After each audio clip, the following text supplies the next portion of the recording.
Ladies and gentlemen, boys and girls, children of all ages, welcome to Robert's Sports Show. I'm your host, Robert. Today's edition, Brock Lesnar. Brock Lesnar sucks. Brock Lesnar, known as what, the next big thing, and managed by Paul Heyman, and Triple H's current Plan C to get the title away from John Cena. I don't think Brock Lesnar deserves to be in a world title match 2014 SummerSlam. Not at all. Let me tell you why. In Brock Lesnar's career in WWE, which spans approximately 4 years of wrestling time now, he debuted at Backlash 2002. His last match during that era was WrestleMania 2004. He returned Extreme Rules 2012 to current. He's had 23 pay-per-view matches in his career. He's 14-8-1. Isn't horrible, isn't spectacular. Out of those 23 single matches he's had 13 title matches. He's 8-4-1 in title matches. Which leaves him 8-4 in non-title matches. I'm sorry, 6-4 in non-title matches in wrestling.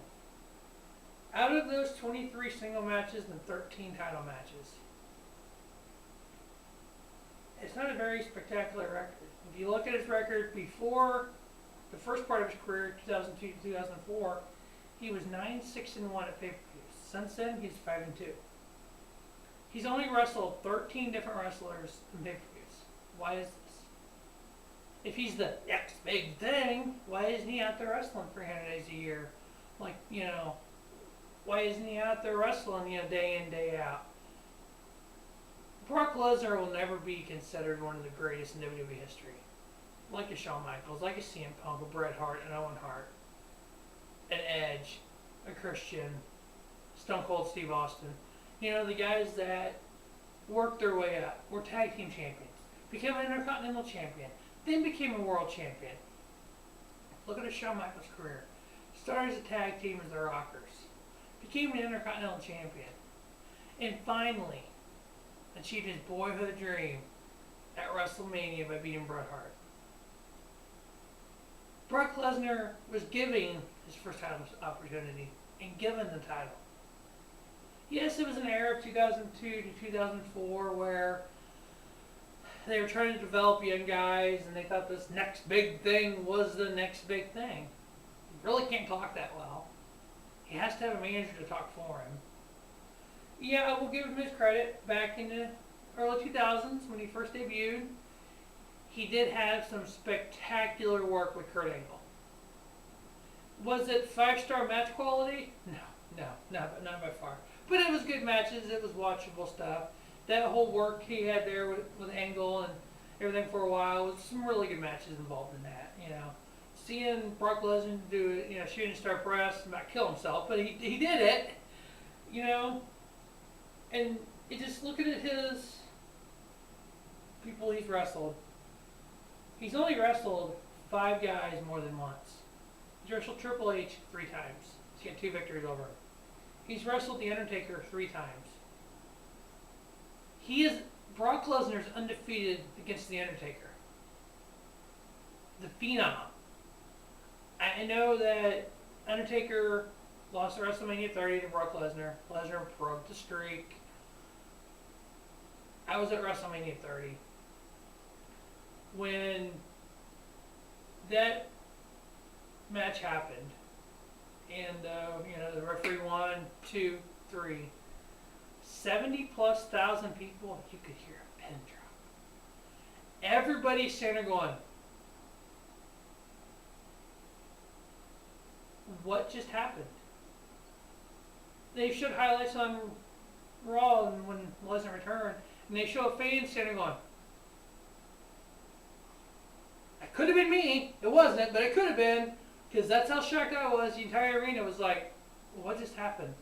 Then they flashed up to 21-1. And a couple of little stupid Lesnar fans started freaking out, but even Lesnar fans weren't freaking out at first. Ted DiBiase recently said that it was a mistake. That he wasn't supposed to knock out Taker, and that's why he ended up winning.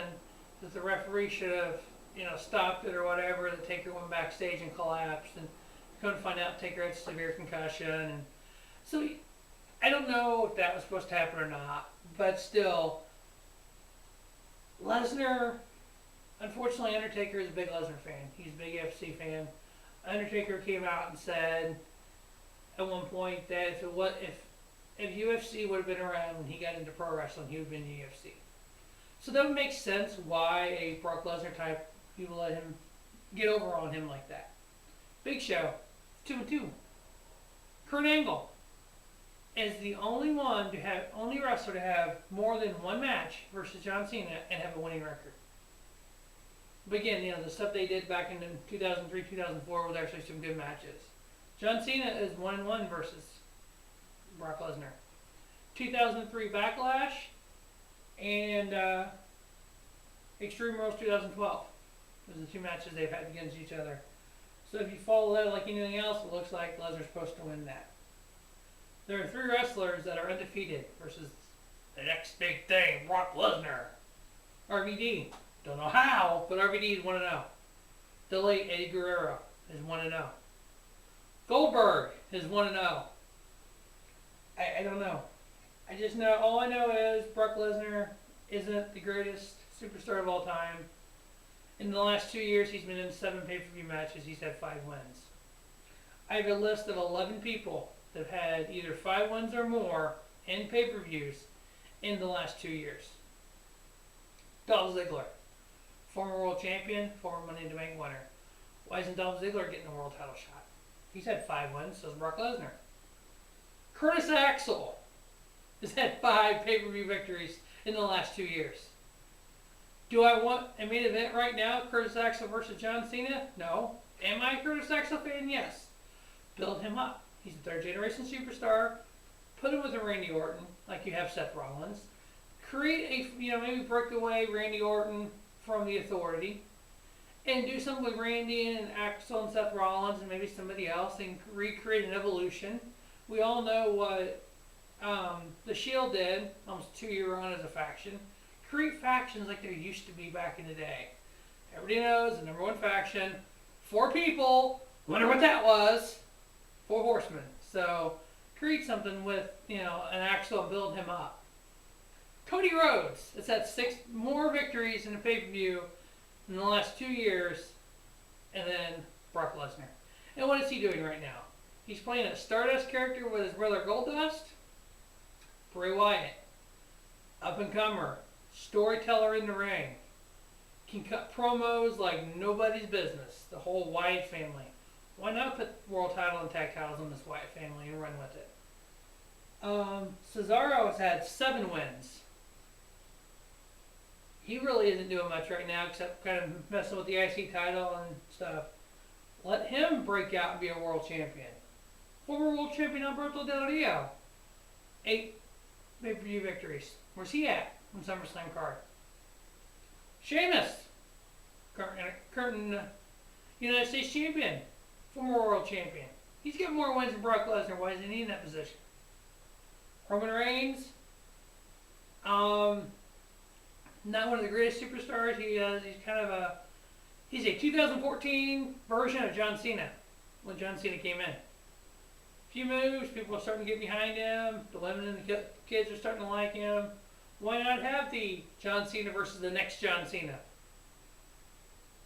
He's got 10 pay-per-view victories. Dean Ambrose also has 10 pay-per-view victories. Why not get a Dean Ambrose in a world title match? Why not set him up to succeed? Hey, it's great work they're doing with Seth Rollins having a briefcase and Dean Ambrose and former Shield. Give Dean Ambrose the world title. Let him run with it and do that feud then. Briefcase versus the world title. Friend versus enemy. Former brothers collide. You could sell tickets with that, especially as talented as those guys are. Seth Rollins, speaking of the devil, 11 pay-per-view victories. Why not let him cash in on Cena and do a one-on-one, and then, and even bring in Lesnar?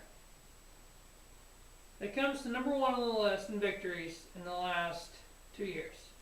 Now, this list I have is compiled of my top 20 WWE superstars currently in wrestling. So there might be guys with more victories that are on this list because they're not my top 20. Randall Keith Orton. He has 12 pay-per-view victories in 2 years. Former multiple time world champion. And, as he said on Raw, he has never gotten his one-on-one rematch for losing the title at WrestleMania. Yes, Randy Orton, John Cena, seen it once, seen it twice. All the matches are the same, we know, blah, blah, blah, blah, blah. You could change it up. Why not have it where Randy wins, have the Authority come out, beat down Cena, basically take him off TV for a while. You can bring him back heel like they wanted to. He's supposed to be going making a movie or some sort. But they won't do that. They want to do Brock Lesnar versus John Cena, which is going to be a big old train wreck. Brock Lesnar, I hate him. He doesn't deserve to be in the world title hunt. Part-time wrestlers do not need to be world champion. Look at Chris Jericho. He's a part-time wrestler. I'm a Jericho-holic completely. Chris Jericho is top 5 on my top 20 WWE superstar list. I don't want him in a world champion match right now. I want him to keep doing what he's doing with the Bray Wyatts of the world, and maybe do a little angle with Cesaro, or some of the young guys, and Curtis Axel maybe build off of the Jericho. Use Jericho as a stepping stone because he puts up such great matches, has such great on the mic. He can teach a lot of these young guys. So Brock Lesnar sucked. Brock Lesnar should not be in wrestling in world title hunts. He should just go away. Because, this match at SummerSlam, once again I'll say it, it's going to be a train